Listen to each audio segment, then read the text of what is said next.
The room fell silent the moment I stepped through the side entrance, cake box in hand, covered in flour and sweat from a 12-hour day at a bakery I could barely afford to keep open.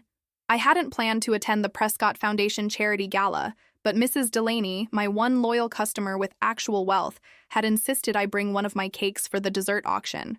"It'll be good exposure," she'd said, in that gentle but firm way that made refusal impossible. Now, standing under crystal chandeliers that probably cost more than my entire business, I regretted agreeing. All around me, women draped in designer gowns floated across marble floors, their jewelry catching the light like miniature constellations. Men in perfectly tailored tuxedos clinked champagne flutes, discussing stock, portfolios, and yacht maintenance as casually as I might discuss flower brands. I glanced down at my own outfit, a simple navy dress I'd found on clearance, now sporting a small but noticeable smudge of flour near the hem. I'd tried to dress the part, but in this sea of wealth, I might as well have shown up in my apron. "Excuse me, where should I put this?" I asked a passing server, lifting my cake. Boxed slightly. He barely glanced at me. "Kitchen entrance is around back. I'm not—" I started to explain that I wasn't staff, but he had already moved on, balancing a tray of champagne flutes with practiced ease. With a deep breath, I navigated through the crowd toward the dessert table I'd spotted earlier. The display was impressive. Elaborate confections from Charleston's finest bakeries, arranged on tiered silver platters. My lemon chiffon cake with fresh raspberry buttercream, the one I'd spent hours perfecting using my grandmother's handwritten recipe, looked beautiful. But next to the professionally crafted showpieces, it seemed quaint. I carefully placed it at the end of the table, adjusting the small handwritten card that read, "The Sweetest Thing Bakery, Claire Matthews." Would anyone even notice it? Would anyone care that this cake represented the last of my savings? That the premium ingredients had been purchased on credit I couldn't afford to pay back? "Oh, did someone let the help in through the front door?" The voice came from behind me, deliberately loud enough to carry. I turned to find two women eyeing me with identical expressions of amusement. One was tall and willowy, draped in silver that caught the light with every movement. The other, shorter but equally polished, covered her smirk with a manicured hand. "I'm not," I began, but the taller woman cut me off. "Darling, the catering staff uses the service entrance. It's around back near the dumpsters. Where you belong." Her friend laughed, the sound like breaking glass. "Oh, Caroline, don't be cruel. Maybe she's one of those charity cases they invite to these things. You know, for the tax write-off?" Heat rushed to my face. I wanted to explain that I owned a bakery. Failing, yes, but still mine. That my grandmother had taught me to bake in a kitchen filled with love, not mockery. That my cake, simple as it looked, contained generations of care. But shame locked the words in my throat. Mumbled something about needing air and turned away, blinking back hot tears as I pushed through the crowd toward the garden doors. Outside, the night air was mercifully cool against my burning cheeks. The Prescott estate gardens stretched into the darkness, immaculately landscaped and lit by tasteful ground lighting. I found a stone bench partially hidden by a flowering hedge and sat down, hands trembling slightly. 1 month. That's all I had left before the bank would foreclose on my grandmother's bakery. 1 month to somehow conjure enough money to cover 6 months of back rent, outstanding supplier invoices, and the loan payments I'd been deferring. The sweetest thing, the bakery my grandmother had opened in 1978, the place where I'd learned to knead dough and pipe frosting before I could write my name, would become just another failed business statistic. I pulled out my phone, contemplating calling an Uber. This had been a mistake. No one here was going to save my bakery because of a cake. "Excuse me?" The voice startled me. I looked up to find an elderly gentleman standing a few feet away, impeccably dressed in what was clearly a bespoke tuxedo. His white hair was combed back from a distinguished face lined with age, and he leaned slightly on a polished cane. "I'm sorry," I said quickly, standing up. "I didn't realize this area was private." "It's not," he replied, then grimaced slightly, his free hand moving to his chest. "I just needed a moment of quiet myself. These events, they're not as easy as they once were." Something in his expression alarmed me. A tightness around his eyes, a pallor beneath his weathered complexion. Before I could respond, he swayed slightly. "Sir, are you all right?" I moved closer, concern overriding my earlier embarrassment. "Just need to sit for a moment," he managed, his breathing becoming labored. I guided him to the bench I'd just vacated, easing him down carefully. "Sir, I think you might be having a cardiac—" episode. Should I call for help? He nodded tightly, beads of sweat forming on his forehead despite the cool evening. I didn't hesitate, calling out to a nearby server while keeping my hand on the gentleman's wrist, monitoring his pulse as my grandmother had taught me to do during her own heart troubles. Easy breaths, I said softly, the way I'd learned from the paramedics who had become regular visitors during Gran's final years. In through your nose, out through your mouth, that's it. Within minutes, what seemed like half the gala had spilled into the garden. A woman in a sleek red dress pushed through, kneeling beside us. "Grandfather, what happened?" Her voice was sharp with worry, her eyes, intelligent and intense, fixed on the elderly man. "Just a small spell, Genevieve," he said, his color already improving. "This kind young lady has been quite helpful." The woman, Genevieve, assessed me with a quick glance. I recognized the calculation in her gaze. It was the look of someone determining whether I was worth her time. A medical team arrived, and I stepped back, suddenly aware of how out of place I was. As they attended to the elderly gentleman, I slipped away, moving back toward the main hall. I'd lost my appetite for humiliation. Mrs. Delaney would understand. I was nearly at the exit when the room suddenly quieted. The elderly man from the garden was now standing at the center of the room, looking remarkably recovered, though a paramedic hovered anxiously at his side. "Ladies and gentlemen," he said, his voice stronger than I would have expected. "I apologize for the disruption. It seems I gave everyone a bit of a scare." Nervous laughter rippled through the crowd. He continued, "But I'd like to take this moment to acknowledge someone. A young woman who showed me true kindness tonight, without having any idea who I was."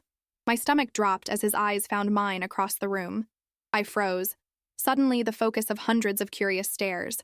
"That woman," he said, pointing at me, "just saved my life, and tomorrow her name will be in every publication I own." Confusion gave way to shock as I realized who he must be. The cane, the white hair, the immediate deference from everyone around him. This wasn't just any wealthy old man. This was Calvin Prescott, founder of the Prescott media empire, real estate mogul, and one of the most powerful men in Charleston. And he was looking straight at me. I barely slept that night. Each time I closed my eyes, I saw Calvin Prescott pointing at me, felt the weight of all those stares. What had he meant about putting my name in every publication he owned? It had to be an exaggeration, the kind of grand gesture wealthy people make in the moment, but forget by morning. I arrived at my bakery before dawn, as I did every day. The sweetest thing occupied a small storefront on a quiet street in Charleston's historic district. Once, its blue awning and hand-painted window sign had been charming. Now they just looked tired. Inside wasn't much better. The display cases were spotless but often empty by afternoon, the tables rarely filled. I turned on the lights, tied on my apron, and began the morning ritual. Firing up the ovens, pulling out the dough I'd prepared the night before, measuring ingredients for the day's offerings. There was comfort in the routine, in the certainty of chemistry and heat. Flour, butter, sugar, salt. They never judged, never mocked. By 7, the scent of fresh bread and pastries filled the shop. I arranged croissants in the display case and set a tray of cinnamon rolls to cool. I'd made extra today, hoping that maybe, just maybe, the gala exposure would bring in a customer or two. At precisely 7:30, I unlocked the front door, flipping the sign to open with more hope than confidence. The morning sun filtered through the windows, casting warm patterns on the worn wooden floor. I checked my phone. No messages, no missed calls, no miraculous offers of financial salvation.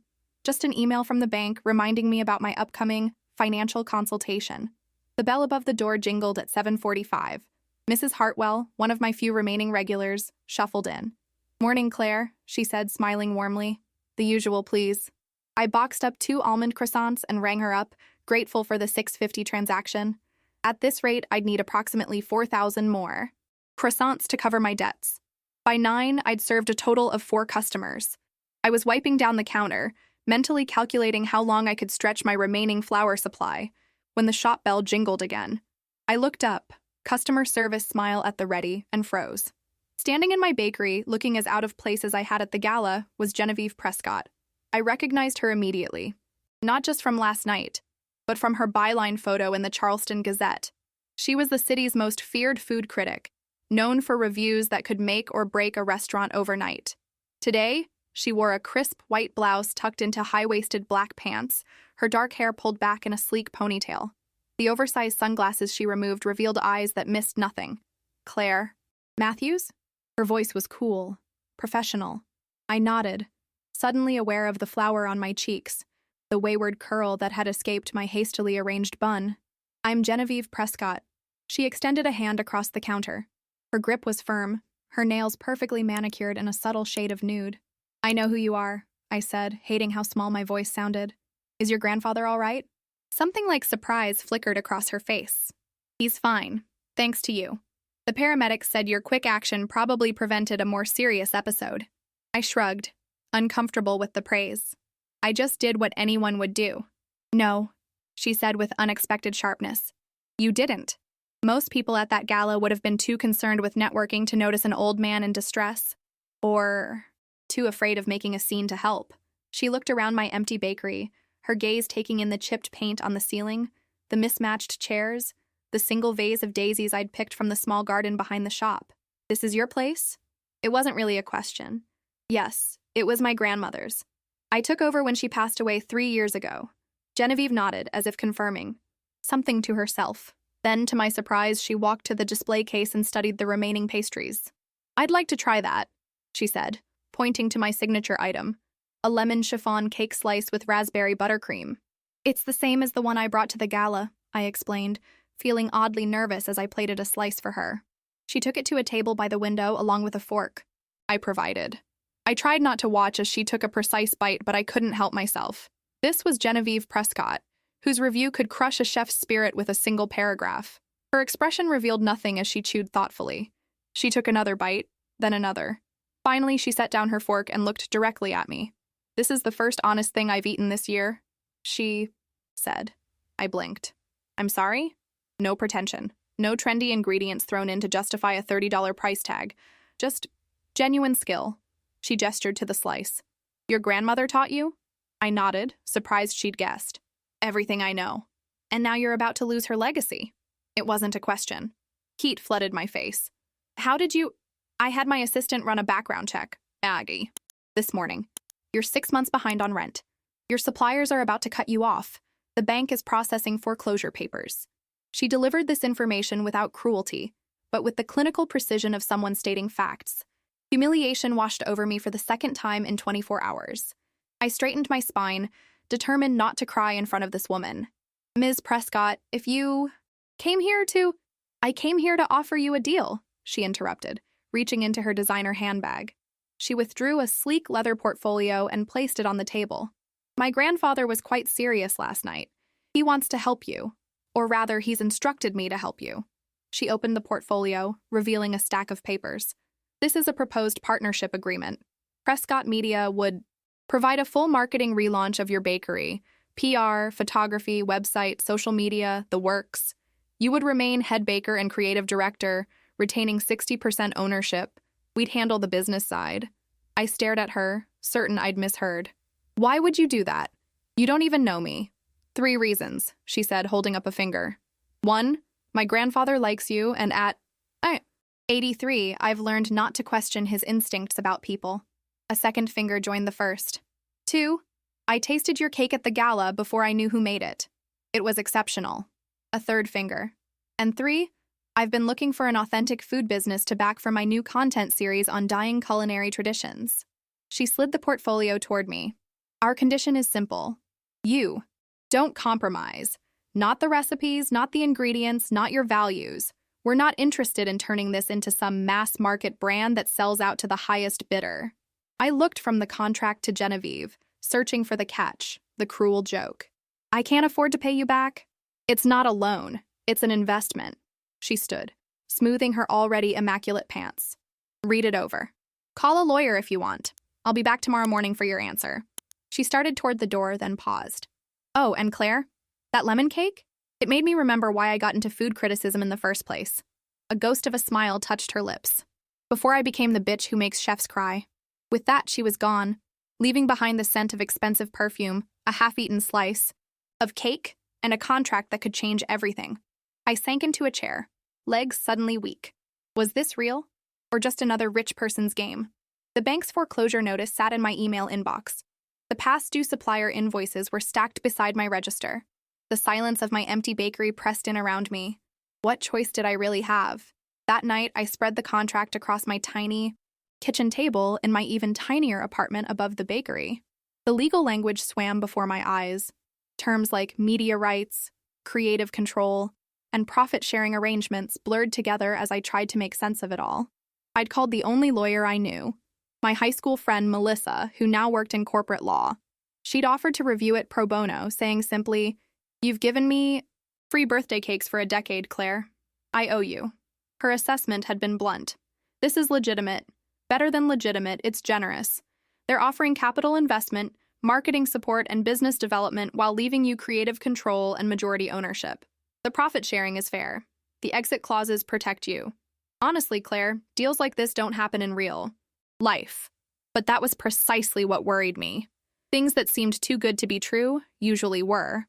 I got up and walked to the small bookshelf in my living room, pulling down my grandmother's recipe journal, a worn leather book filled with her elegant handwriting, margin notes, and the occasional flour smudge. I ran my fingers over the cover, imagining what she would say. "Trust your instincts, Claire Bear." She'd probably tell me, using the childhood nickname that only she was allowed to use. "You've always known when something was overbaked." But my instincts were clouded by desperation. The sweetest thing was weeks away from closing forever. This offer was my only lifeline. I returned to the table and signed my name on the dotted line, feeling as though I'd just jumped off a cliff, without knowing how deep the water below might be. The next morning, Genevieve arrived precisely at 7:30, carrying 2 coffee cups from an expensive cafe downtown. She handed one to me without ceremony. "Oat milk latte, no sweetener. You strike me as someone who appreciates the natural sweetness of things," she said. I accepted the coffee, surprised she'd guessed my preference. "Thank you." She glanced at the signed contract on the counter. "You've decided." It wasn't a question, but I nodded anyway. "Yes, but I have conditions of my own." Her eyebrow arched slightly, the only indication of surprise. "Go on." "The bakery keeps its name. The recipes stay exactly as they are. No improvements or trendy additions. We continue to use local suppliers whenever possible, even if they're more expensive, and—" I took a deep breath. "We stay in this location. I know it's not the most profitable area, but this neighborhood matters to me." I expected pushback, negotiation, or at least a cool assessment of how my demands would affect profit margins. Instead, Genevieve simply nodded, agreed on all points. In fact, those conditions align perfectly with our vision. She took a sip of her coffee. "The authenticity of this place, of you, is what we're investing in, Claire. Changing that would defeat the purpose." She pulled out her phone, her fingers moving rapidly across the screen. "I'm texting my team. They'll be here within the hour to begin." "Begin what?" I asked, suddenly overwhelmed. "Everything," she replied. "Photography, website development, menu design, interior refresh. We have 3 weeks to relaunch the sweetest thing as Charleston's most authentic bakery experience." 3 weeks? I nearly choked on my coffee. "That's impossible." "It's ambitious," she corrected, "but necessary.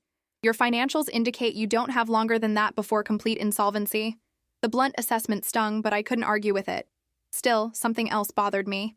"Why? Are you doing this really?" I asked. "Your grandfather's gratitude explains his interest, but not yours. You're—" I hesitated, searching for the right words.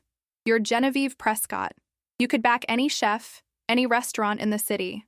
Why a failing bakery run by someone who can barely make rent?" For the first time, I saw a crack in her composed exterior.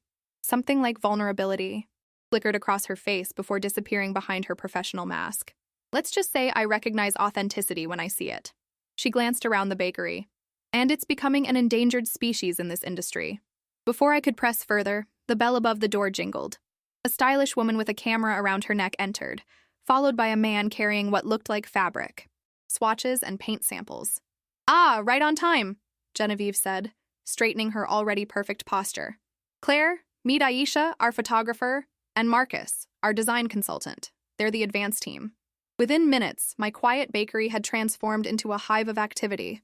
Aisha began photographing every corner of the space, while Marcus measured windows and examined the existing color scheme. More people arrived. A web developer, a social media strategist, someone described as a narrative consultant. As I watched them swarm through my grandmother's bakery, A knot of anxiety formed in my stomach. What had I gotten myself into? Genevieve must have noticed my expression. She appeared at my side, her voice low enough that only I could hear. It's overwhelming, I know. But trust me. We're not here to reinvent you. We're here to amplify what's already special about this place. She hesitated, then added something that surprised me. Your grandmother built something genuine here. We're just making sure the world sees it. I turned to her, startled. How did you know about my grandmother? A hint of a smile touched her lips. Research is what I do, Claire. Now, shall we get to work? I believe you have baking to do, and these people need to see the magic happen. For the next 3 weeks, my life became a blur of activity. I continued baking each morning, now with an audience of photographers documenting every fold of dough, every sprinkle of sugar. Marcus gently refreshed the bakery's interior, not with a radical redesign, but with subtle improvements, refinished. Tables, new cushions for the chairs, better lighting that made the pastries glow like jewels. The website team created a simple but beautiful online presence, featuring Aisha's stunning photographs and stories about the history of each recipe. The narrative consultant, a warm woman named Delia, interviewed me for hours about my grandmother, the bakery's history, and the inspiration behind each creation. Throughout it all, Genevieve was a constant presence, observing, directing, occasionally stepping in when someone's idea strayed too far from the bakery's authentic roots. She was demanding, but never cruel, exacting, but never unreasonable. And to my surprise, she seemed to genuinely care about preserving the soul of the sweetest thing. One evening, after everyone else had left, I found her sitting alone at a corner table, reviewing photographs on her laptop. I placed a fresh cup of tea beside her, Earl Grey with a splash of milk, which I'd noticed was her preference. Thank you, she said, without looking up. I slid into the chair across from her. Can I ask you something personal? Now she did look up, wariness crossing her features. You can ask. I might not answer. Why food? Why did you become a critic instead of joining your family's media empire in some other capacity? She closed her laptop, considering me for a long moment. Do you know what it's like to grow up with access to everything, but connection to nothing? I shook my head, thinking of my childhood in my grandmother's kitchen, surrounded by warmth and flour and laughter. The kitchen was the only place in our house where things felt real, she continued, her voice softer than I'd ever heard it. Our chef, Maria, would let me sit on a stool and watch her cook. She didn't care that I was a Prescott.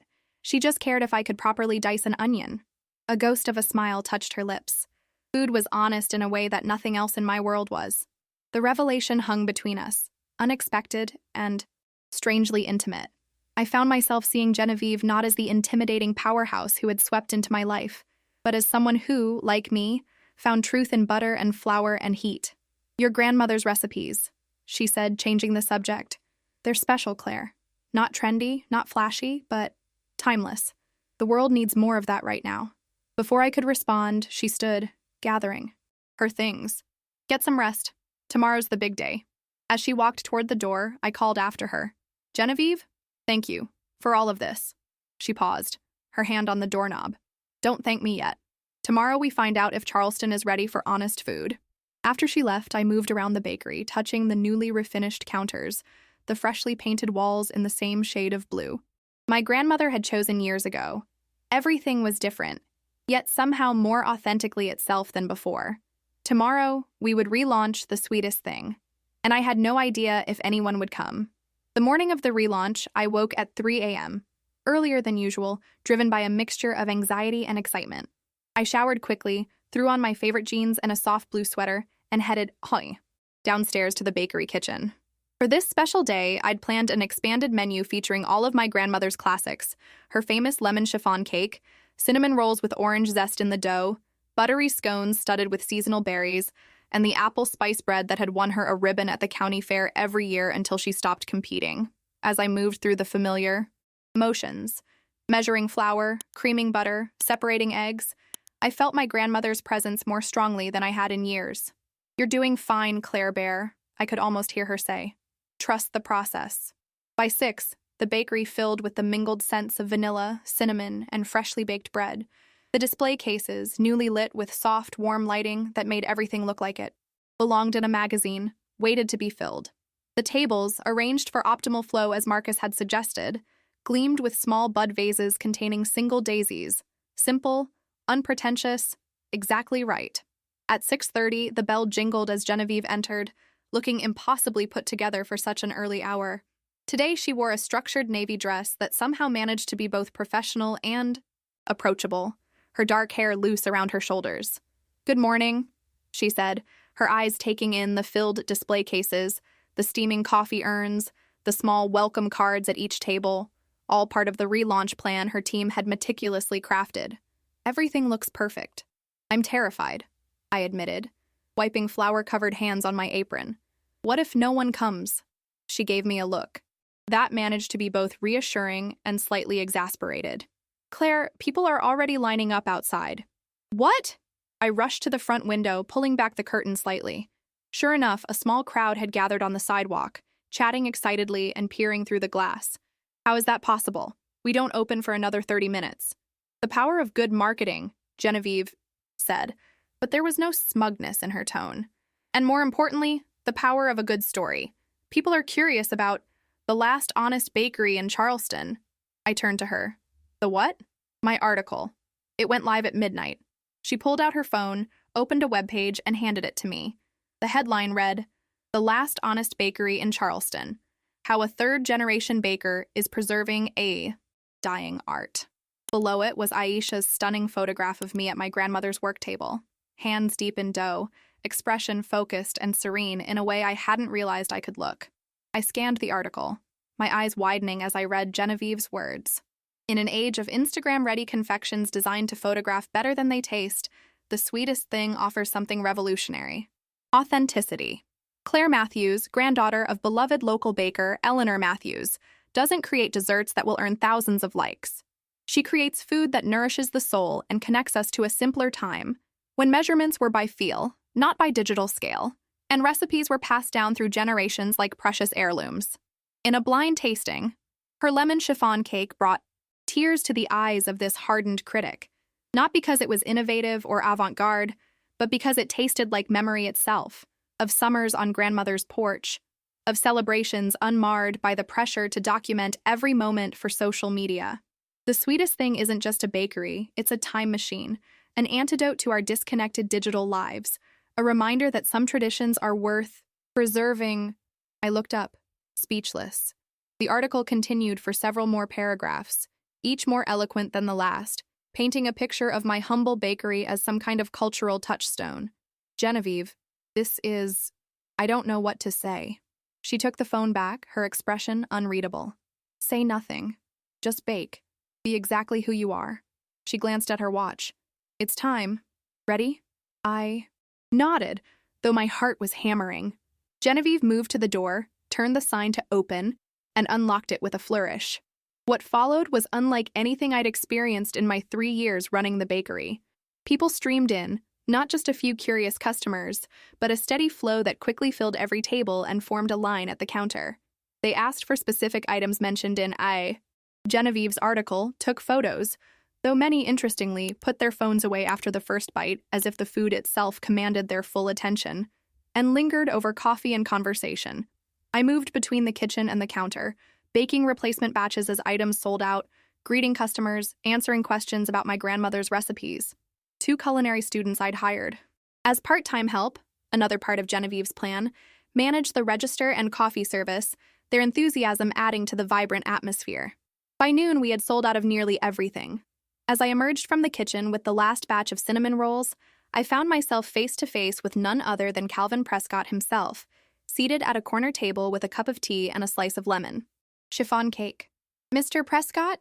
I said, momentarily flustered. "I didn't know you were here." He smiled, the lines around his eyes deepening. "I wouldn't have missed it. Please, join me for a moment if you can spare the time." I glanced around. The rush had temporarily subsided, and Genevieve, who had been discreetly monitoring everything from near the door, gave me a slight nod. I slid into the chair across from Calvin, suddenly aware of my flour-dusted apron and messy hair. "Your cake," he said, gesturing to his plate, "is everything my granddaughter claimed it would be. And this," he waved a hand to indicate the bustling bakery, "is exactly what I hoped to see." "I can't thank you enough," I began, but he held up a hand. "No need. This is not charity, Ms. Matthews. It's investment in something real, something with roots. Those are increasingly rare qualities in this world. He took another bite of cake, closing his eyes briefly in appreciation. This tastes like my mother's kitchen in 1948. How remarkable. Before I could respond, the bell above the door jingled again. A group of well-dressed women entered, chatting animatedly. With a shock, I recognized two of them, the women, who had mocked me at the gala, who had made me feel small and insignificant. They didn't notice me at first, too busy examining the display case and the menu board. But then the taller one, Caroline, I remembered, looked up and our eyes met. Recognition dawned on her face, followed by confusion. "You're from the Prescott Gala," she said, her voice carrying in the momentary lull of conversation, the one with the flower on her dress. Calvin turned in his seat, his gaze sharpening as he looked from me to the women. Beside them, Genevieve had gone very still, her expression unreadable. Heat flooded my cheeks, but not from shame this time. Something else had replaced that emotion, something that felt strangely like power. I stood, straightening my flour-dusted apron with dignity. Yes, that was me. "Welcome to my bakery, the sweetest thing. What can I get for you today?" Caroline blinked, her perfectly sculpted eyebrows rising in surprise. "Your bakery?" "Yes, my bakery," I confirmed, my voice steadier than I expected. "I'm Claire Matthews, the owner and head baker." Her friend, the shorter woman who had laughed at me at the gala, glanced from me to Calvin Prescott, who was watching the exchange with undisguised interest. "Oh, well, we read that article in the Gazette this morning," Caroline said, recovering quickly. "Everyone's talking about it. We simply had to come see what all the fuss was about." I could have been petty. I could have reminded her of her cruelty. Could have asked her if she still thought I belonged near the dumpsters. But standing there in my grandmother's bakery, now filled with people who had come specifically to taste my food, I found I didn't need that kind of vindication. "The lemon chiffon cake seems to be the crowd favorite today," I said instead, gesturing to the display case. "Though I'm partial to the apple spice bread myself." Calvin Prescott's eyes crinkled at the corners, a hint of approval in his expression. Beside the doctor, Genevieve's posture relaxed slightly. Caroline nodded, her discomfort evident. "We'll take 2 slices of the cake and whatever you recommend." "Wonderful. Lily at the counter will help you." I turned back to Calvin. "If you'll excuse me, Mr. Prescott, I should get back to work." He inclined his head graciously. "Of course, though I do hope you'll join me and Genevieve for dinner this weekend. We have some ideas we'd like to discuss with you." The rest of the day passed in a blur of customers, conversations, and continuous baking. By closing time, we had sold out of every single item, something that had never happened in all my years running the bakery. My feet ached, my back was stiff from hours of standing, and flour had somehow found its way into my hair despite the cap I'd worn. But I felt something I hadn't experienced in years: pride. As I wiped down the last table, Genevieve approached, a small smile playing at the corners of her mouth. "Congratulations," she said, handing me a printout. "These are today's numbers." I glanced at the page and nearly dropped it. "This can't be right. We've never—" "It's right," she confirmed. "And the online orders are already coming in for tomorrow. We'll need to consider hiring another assistant baker if this continues." I sank into a chair, overwhelmed. "I don't understand. It's the same recipes, the same food I've been making for years. Why now? Why today?" Genevieve sat across from me, her usual brisk demeanor softening slightly. "Because now people know your story. They know that when they bite into that apple, spice bread, they're tasting 3 generations of baking tradition. They know you're not some corporate chain pretending to be artisanal. You're the real thing." She hesitated, then added, "And frankly, because people trust my opinion. When I write that something is worth experiencing, they believe me." "About that article," I began, still processing the eloquent, almost poetic words she had written about my humble bakery. "Too much?" she asked, a rare hint of uncertainty in her voice. "No," I said honestly. "It was beautiful. I never thought of my baking that way, as something important." "Well, it is." She stood, smoothing her dress. "My grandfather was right about you, Claire. You're something rare in this industry, someone who cares more about the integrity of what they create than how it will look on Instagram." As she gathered her things to leave, a question that had been nagging at me all day finally found its way to my lips. "Genevieve, those women today, the ones from the gala, you knew who they were, didn't you?" She paused, her expression carefully neutral. Caroline Porter and Eliza Hammond. Caroline's father owns half the real estate in the historic district. Eliza's husband is on the city council. You could have embarrassed them, called them out for how they treated me. I wasn't sure why this mattered to me, but somehow it did. Genevieve studied me for a moment. I could have, but you didn't need me to fight that battle for you. You handled it perfectly, with grace rather than pettiness. That's why my grandfather likes you. A small, genuine smile touched her lips. It's why I'm starting to like you too. After she left, I locked up and climbed the stairs to my apartment. I was exhausted but too wired to sleep. Instead, I curled up on my window seat, overlooking the quiet street below. The bakery sign, newly refurbished with subtle lighting that made the painted letters glow softly in the darkness, caught my eye. The sweetest thing. My grandmother's legacy. My future. For the first time in months, that future didn't feel like a cliff edge I was about to fall from. It felt like a path, winding and uncertain perhaps, but solid beneath my feet. The success continued through the week. Each morning, a line formed before opening. Each evening, we sold out completely. The weekend brought food bloggers, tourists who had read Genevieve's article online, and even a small crew from a local TV station doing a feature on hidden culinary gems. On Sunday evening, I found myself seated across from Calvin and Genevieve Prescott at Maison, one of Charleston's most exclusive restaurants. The maitre d' had practically bowed when we entered, escorting us to a private corner table with a view of the harbor.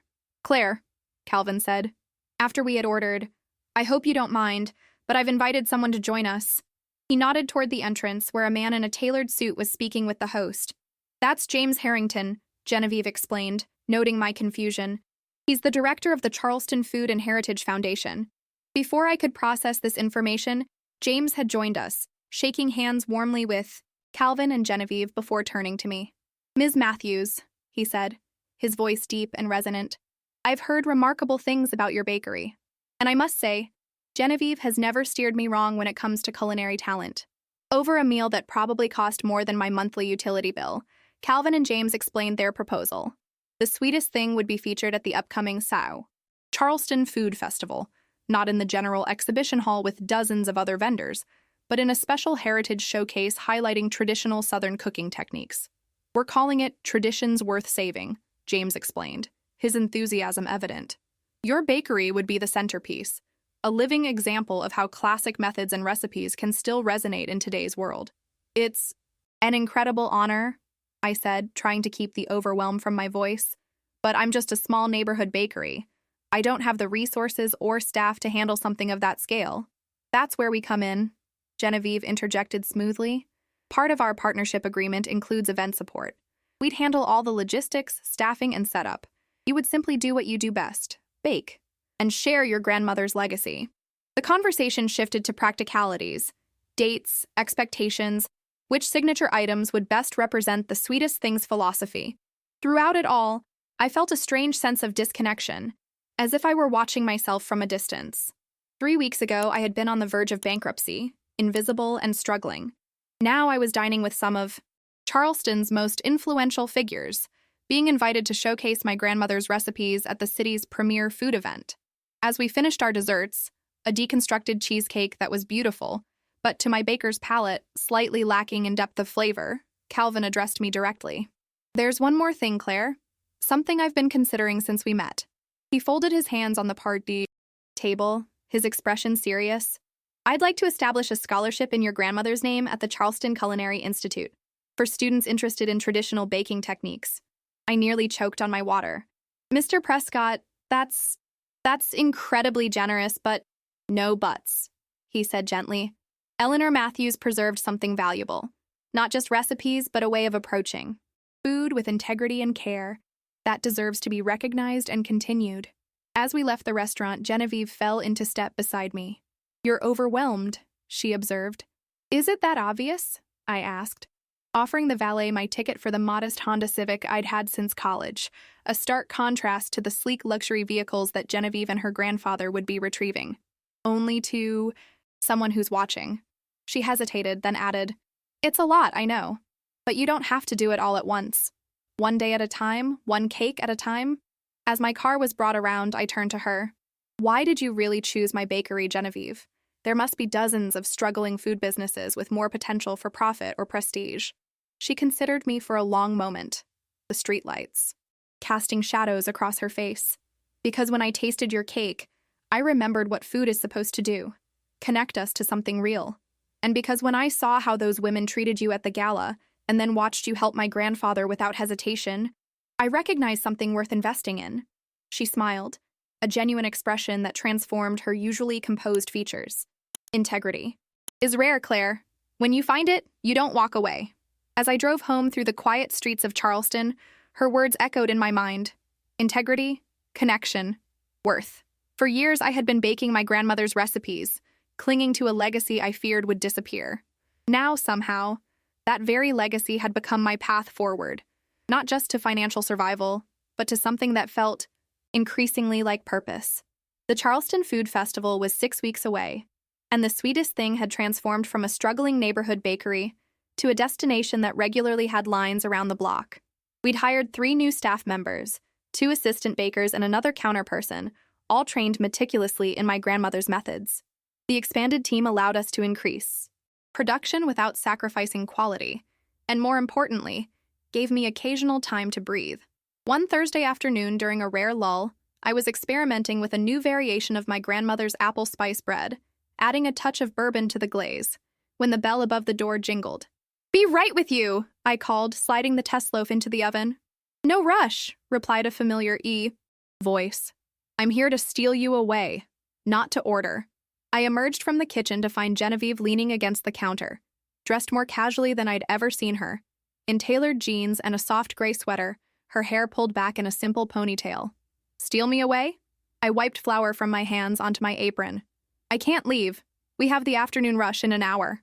Your very capable staff can handle it," she countered. "I've already cleared it with Mia." She nodded toward my head baker, who gave me a thumbs up from across the room. "You need to see something. It won't take long." Curiosity won out over protest.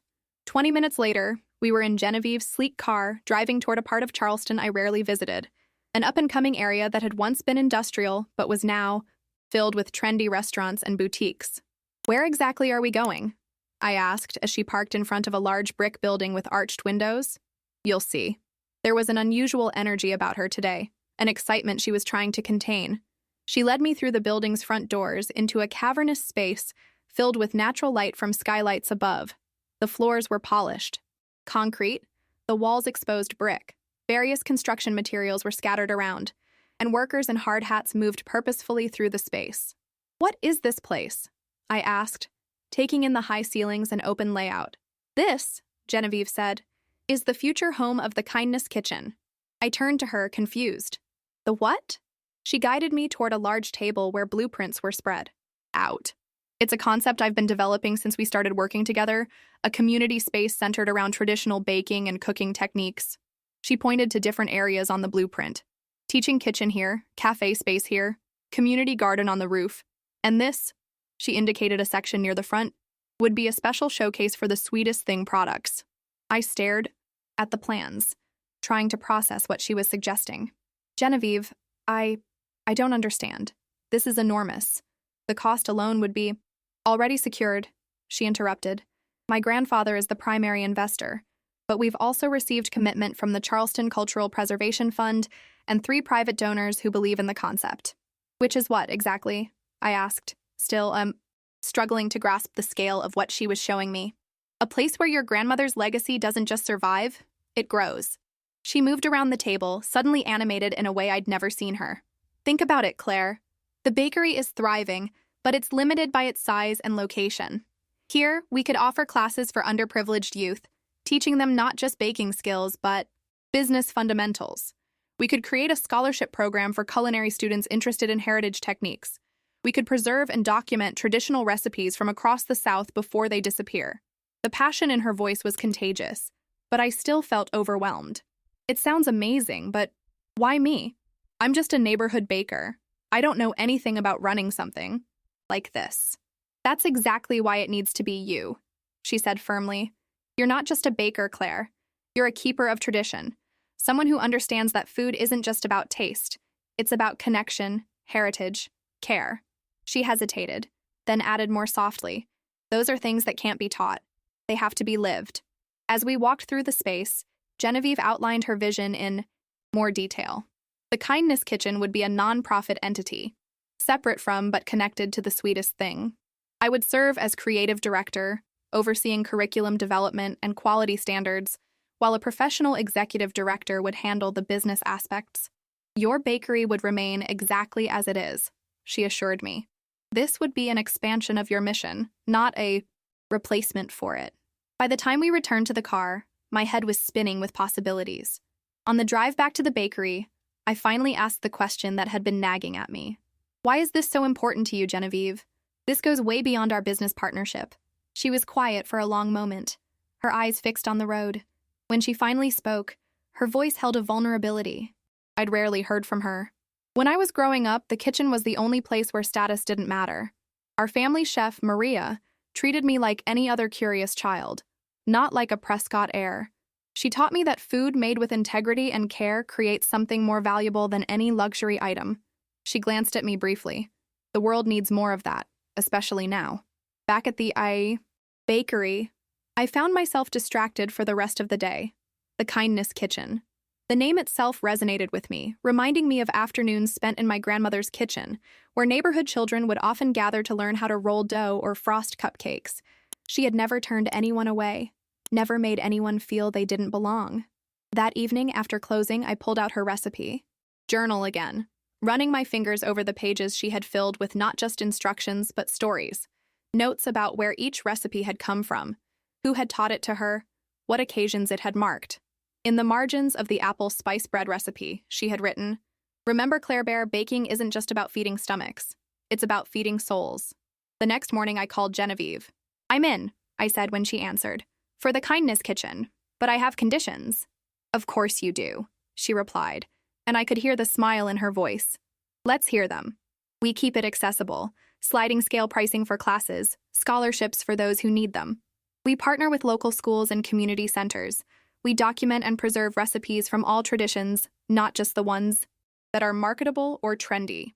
I took a deep breath. "And we name the main teaching kitchen after my grandmother." "Done, and absolutely done," she agreed without hesitation. "The Eleanor Matthews Teaching Kitchen has a perfect ring to it." Over the next few weeks, as preparations for both the food festival and the Kindness Kitchen continued, I found myself experiencing a strange new feeling, confidence. Not the brash, showy kind that I'd observed in so many successful business people, but a quieter, deeper certainty that I was exactly where I was meant to be, doing exactly what I was meant to do. The bakery continued to thrive. Regular customers became friends, staff meetings became collaborative brainstorming sessions, and my relationship with Genevieve evolved from cautious partnership to genuine friendship, one based on mutual respect and shared vision rather than social obligation. One particularly busy Friday, as I was finishing a special order wedding cake, I glanced up to see a familiar face at the counter. Caroline Porter, one of the women who had mocked me at the gala. She had become a regular customer in recent weeks, always polite but slightly reserved, as if uncertain how to navigate our complicated history. Today, however, she approached me directly. "Claire, do you have a moment?" I wiped my hands on my apron. "Of course. What can I do for you?" She hesitated, clearly uncomfortable. "I wanted to apologize properly for how I treated you at the Prescott Gala. It was cruel and completely inexcusable." Her sincerity caught me off guard.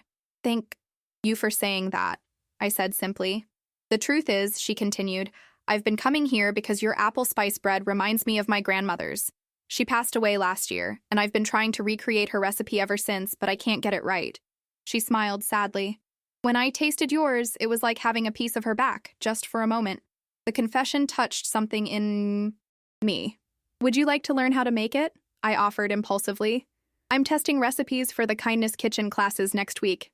You'd be welcome to join." Her face lit up with genuine surprise and gratitude. "I'd love that. Thank you." As she left, Mia approached from the kitchen. "Was that Caroline Porter? The one who was awful to you at the gala?" I nodded, watching Caroline's retreating figure through the window. "People are complicated, Mia. Sometimes they surprise you, and sometimes they don't," she replied skeptically. "Just be careful, boss." Her protective concern made me smile. 3 months ago, I had been alone in this bakery, barely keeping the lights on. Now I had a team who cared not just about their jobs but about me personally. I had a thriving business, a promising new venture on the horizon, and increasingly, a sense that my grandmother's legacy was secure. But as I would soon discover, success comes with its own set of challenges, and not everyone celebrates when you rise from invisibility to influence. The week before the Charleston Food Festival arrived with a flurry of preparations. The sweetest thing had been closed to regular customers for 2 days, so we could focus on creating the showcase items. Hundreds of miniature versions of our signature desserts, each one crafted with the same care as if it were for a single special order. My kitchen team worked with practiced precision, Mia orchestrating the production schedule while I focused on quality control and the special heritage items we'd be featuring. The atmosphere was focused but light, with occasional bursts of laughter or impromptu taste tests breaking the rhythm of work. "Claire, you need to see this," Genevieve said, appearing at the kitchen door. In the week since we'd become partners, her formerly crisp formality had softened into something more relaxed, though her standards remained exacting. She held out her tablet, displaying the digital edition of Charleston Style magazine. The cover featured a photo of me in the bakery, flour dusting my hands as I shaped dough, my expression one of absorbed concentration. The headline read, "Flour Power: How Claire Matthews is Reinventing Charleston's Food Scene by Looking Backward." Reinventing? I laughed, wiping my hands before taking the tablet. "All I'm doing is what my grandmother taught me." "That's exactly the point," Genevieve said, a rare smile softening her features. "In a world of molecular gastronomy and Instagram food trends, tradition has become revolutionary." I skimmed the article, a thoughtful piece that positioned The Sweetest Thing and the upcoming Kindness Kitchen as part of a larger movement returning to food fundamentals. It was flattering, certainly, but also slightly uncomfortable. I wasn't used to being portrayed as some kind of culinary visionary. "The reporter got most of it right," Genevieve observed, though she missed the point about your pricing philosophy. I handed the tablet back. "It's fine, as long as people understand that we're not trying to be exclusive or precious, just authentic." That evening, after everyone else had left, I found myself alone in the bakery, putting final touches on a display piece for the festival.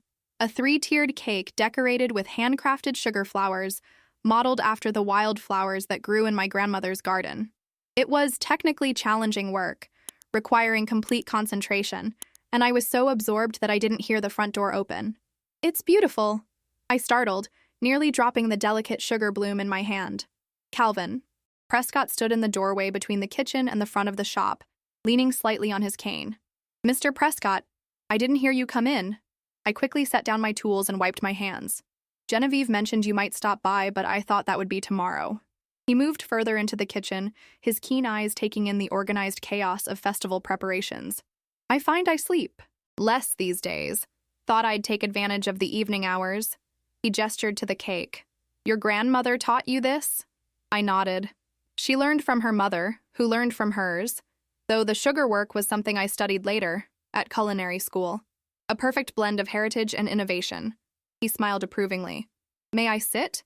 These old legs aren't what they used to be." I quickly pulled out a stool, suddenly aware of how tired he looked. Despite his impeccable appearance, there was a fragility to him that hadn't been present when we first met. "The Kindness Kitchen construction is proceeding well," he said once seated. "The executive director we've hired is exceptional, Harvard Business School, but with a genuine passion for food education. She'll complement your creative leadership perfectly." "I'm still not entirely sure I'm qualified for that role," I admitted. "Creative director sounds much more impressive than baker who got lucky." Calvin's expression sharpened. "Luck had nothing to do with it, Claire. You built something authentic in a world increasingly devoid of authenticity. That's not luck. It's vision and integrity." He paused, studying me with those penetrating eyes. "Which is why I wanted to speak with you privately."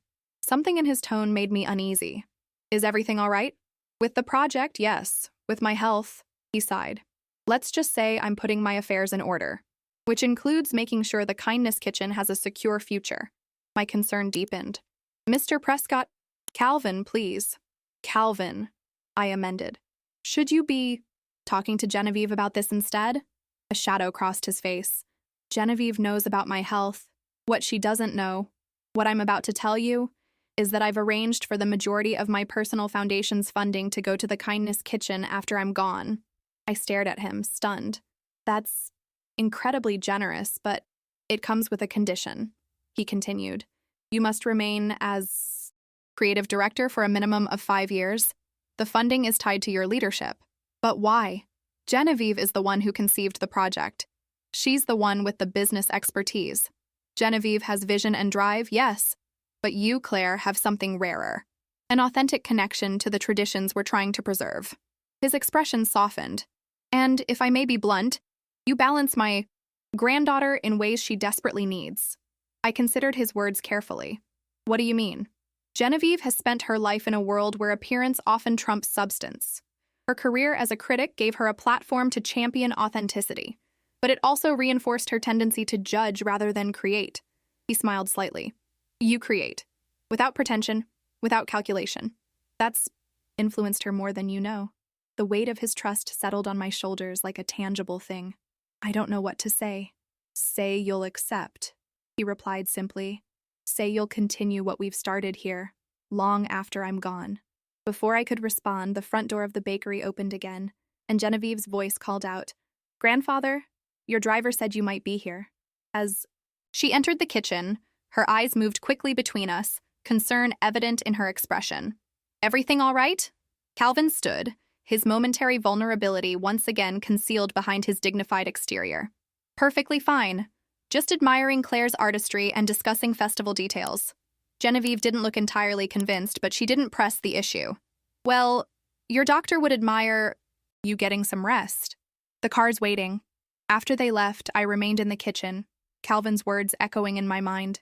The responsibility he wanted to place on me was enormous. Not just the management of a significant endowment, but the stewardship of a vision that clearly meant a great deal to him.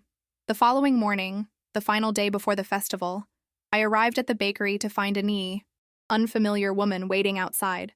Elegantly dressed in a tailored suit, she projected an aura of corporate efficiency. Claire Matthews? She asked as I approached with my keys. Yes, that's me. She extended a hand. Rebecca Harlow, Meridian Restaurant Group. Do you have a moment to talk? Inside, she wasted no time getting to the point. Meridian, she explained, was a national hospitality company, looking to expand their portfolio of authentic food businesses. They had been following the Sweetest Things transformation with interest. We'd like to offer you a partnership deal, she said, sliding a folder across the counter. Meridian would provide capital for expansion to multiple locations across the Southeast, starting with Atlanta and Nashville. You'd retain creative control while benefiting from our operational expertise and supply chain efficiencies. I glanced at the proposed figures and nearly choked. The offer was several times what the bakery was currently worth. Why now? I asked, suspicious of the timing. We're a small neighborhood bakery, hardly a strategic acquisition for a company your size. Rebecca smiled smoothly. Let's just say we recognize potential when we see it. The Sweetest Thing has developed a unique brand positioning in a crowded market. With our resources behind you, we could turn that into a regional or even national presence. As she outlined Meridian's vision, multiple locations, a product line for high-end grocery stores, potential television opportunities, I felt a growing disconnect.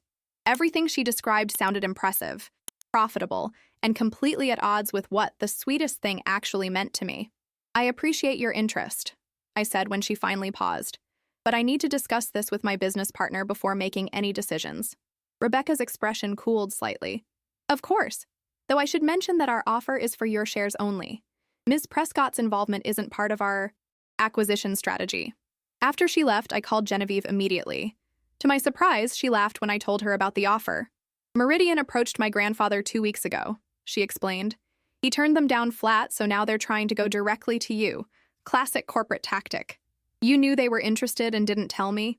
I didn't think they'd be bold enough to approach you directly. Her voice grew serious. Claire, companies like Meridian buy authentic businesses like yours, extract their value, and then discard the shell once they've commercialized everything that made them special in the first place. I thought about Rebecca's polished pitch, about the expansion plans that would take me away from the actual baking I loved, about what my grandmother would say if she could see her recipes mass-produced in factories and shipped to grocery stores nationwide. I'm not interested, I said firmly. The Sweetest Thing isn't for sale. Genevieve's relief was audible. Good, because we have bigger plans, you and I, plans that won't require selling your soul or your grandmother's recipes. As I hung up, I felt a surge of gratitude for the strange, unexpected partnership that had developed between us, one based on mutual respect rather than just commercial interest. Whatever Calvin had seen when he brought us together, he had been right. The festival was about to begin, and with it, the next chapter of a journey I never could have imagined when I stood humiliated at the Prescott Gala just a few months before. The Charleston Food Festival opened under cloudless blue skies. The historic downtown area transformed into a celebration of culinary traditions, both innovative and time-honored. The Sweetest Things booth, or rather, our specially designed heritage kitchen space, stood at the heart of the Traditions Worth Saving pavilion, its warm lighting and rustic elegant aesthetic drawing visitors from the moment the gates opened. I'd been nervous about the scale of the event, but once I was in the familiar rhythm of work, explaining recipes, demonstrating techniques, sharing the stories behind each creation, everything else faded away. My team rotated throughout the day, each of them embodying the bakery's values as they interacted with festival goers. "You've created something special here," James Harrington, the Food and Heritage Foundation Director, commented as he stopped by our space. "People aren't just tasting your food, they're connecting with the history behind it." He wasn't wrong. I'd watched as elderly visitors teared up after tasting my grandmother's apple spice bread, sharing their own memories of similar recipes from their childhoods. Young parents brought their children to watch our demonstrations, eager to pass on traditions that were increasingly rare in an age of convenience foods. By mid-afternoon, a crowd had gathered for my scheduled demonstration of heritage pie-making techniques. As I explained the science behind a perfect all-butter crust, the cold temperature, the minimal handling, the careful balance of ingredients, I noticed Calvin and Genevieve Prescott standing at the back of the audience, watching with matching expressions of quiet pride. Later, as the demonstration ended to enthusiastic applause, Genevieve approached, elegant as always in a simple linen dress that somehow looked more expensive than anything else in the vicinity. "You're a natural teacher," she said, helping me clean up my workspace. "The kindness kitchen classes will be booked solid." "If you say so," smiled, still not entirely comfortable with this new public-facing role. "How's your grandfather? He looked tired earlier." A shadow crossed her face. "Good days and bad. Today's one of the better ones." She hesitated, then added, "He's meeting with the lawyers tomorrow to finalize some changes to his estate planning." I thought of my conversation with Calvin, of the responsibility he wanted to place on me. "Genevieve, there's something I need to tell you." She held up a hand, interrupting me. "Whatever my grandfather discussed with you, it's between you and him. I've learned not to question his judgment about people." Her expression softened slightly. "Besides, I think I already know. The Kindness Kitchen is his legacy project, and he wants to ensure it continues as he envisions it." Before I could respond, we were interrupted by the arrival of a familiar face, Caroline Porter, accompanied by several well-dressed women I recognized from Charleston's social scene. "Claire," she said warmly, "your demonstration was wonderful. I've been telling everyone about the baking class you let me join." To my surprise, she turned to her companions and launched into an enthusiastic description of her experience at the Sweetest Things test kitchen, where she'd finally mastered her grandmother's apple spice bread recipe under my guidance. "Claire doesn't just teach techniques," she told them. "She helps you understand the why behind the recipe, the reason one method works while another fails." As the women peppered me with questions about future classes and private workshops, I caught Genevieve watching with an amused expression. When they finally moved on, she leaned closer. "Fascinating," she murmured. "Carolyn Porter, who once treated you like a servant, is now your biggest advocate in Charleston society circles." I shrugged. People change. Sometimes they just need a reason to show a different side of themselves. The festival continued for 2 more days, each more successful than the last. By closing ceremonies, the Sweetest Thing had been awarded the Heritage Preservation Award, and I found myself giving an impromptu speech about the importance of maintaining culinary traditions in a fast-paced world.